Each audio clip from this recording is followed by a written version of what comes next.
Howdy everyone, it's Reese, aka Bearman Prime, here on this January the 23rd. Welcome back to my Read the Bible in a Year series. Thanks again for joining me.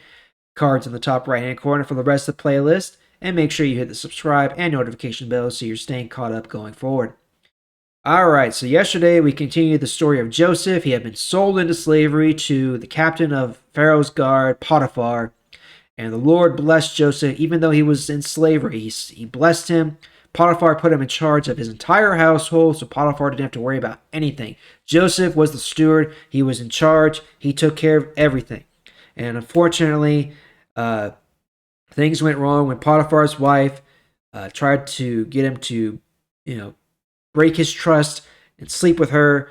Then she told a lie, got Joseph thrown in jail, in prison, wrongly. But still, God was with Joseph. He continued to be with Joseph and blessed him.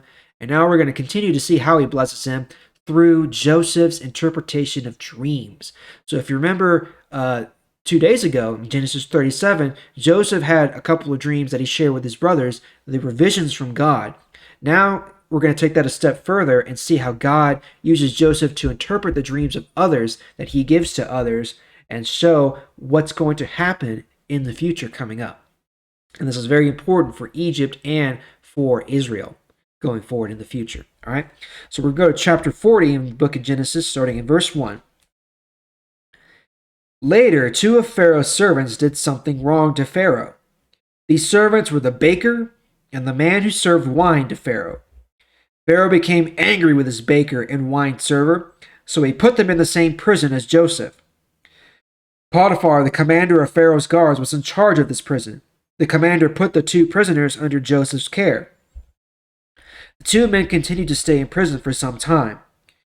One night, both of the prisoners had a dream. The baker and the wine server each had his own dream, and each dream had its own meaning. Joseph went to them the next morning and saw that the two men were worried. He asked them, "Why do you look so worried today?" The two men answered, "We both had dreams last night, but we don't understand what we've dreamed. There was no one to explain the dream to us." Joseph said to them, "God is the only one who can understand and explain dreams. So I beg you, tell me your dreams." Verse 9. So the wine server told Joseph his dream. The server said, "I dreamed I saw a vine. On the vine there were 3 branches. I watched the branches grow flowers and then become grapes. I was holding Pharaoh's cup. So I took the grapes and squeezed the juice into the cup. Then I gave the cup to Pharaoh." Then Joseph said, "I will explain the dream to you. The 3 branches mean 3 days. Before the end of 3 days, Pharaoh will forgive you and allow you to go back to your work. You will do the same work for Pharaoh as you did before. But when you're free, remember me. Be good to me and help me. Tell Pharaoh about me so that I can get out of this prison. I was kidnapped and taken from the land of my people, the Hebrews. I have done nothing wrong. I should not be in prison." Verse 16. The baker saw that the other servant's dream was good, so he said to Joseph, "I also had a dream. I dreamed there were 3 baskets of bread on my head.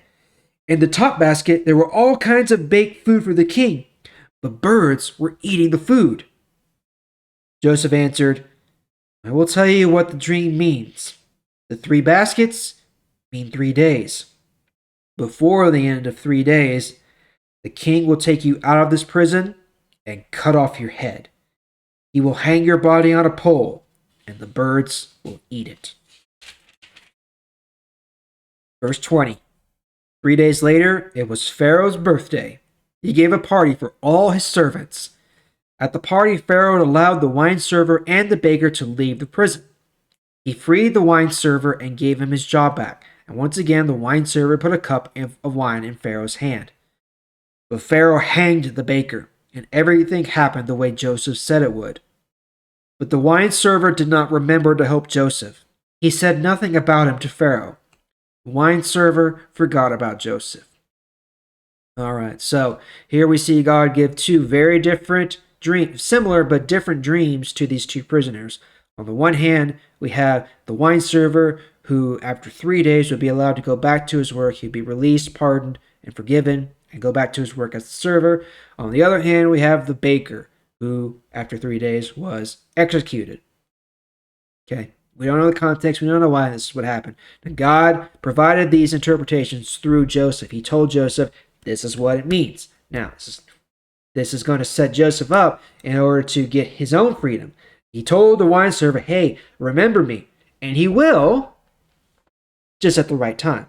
Okay, so what this means is God's timing is more perfect than our own. God's timing is better than our own. So trust God's timing to happen when it is best for us. Okay, not when we want to, but when we need it to happen. Okay, so we're going to pick it up there tomorrow. Thank you again for joining me. I sure do appreciate it. I'll see y'all tomorrow.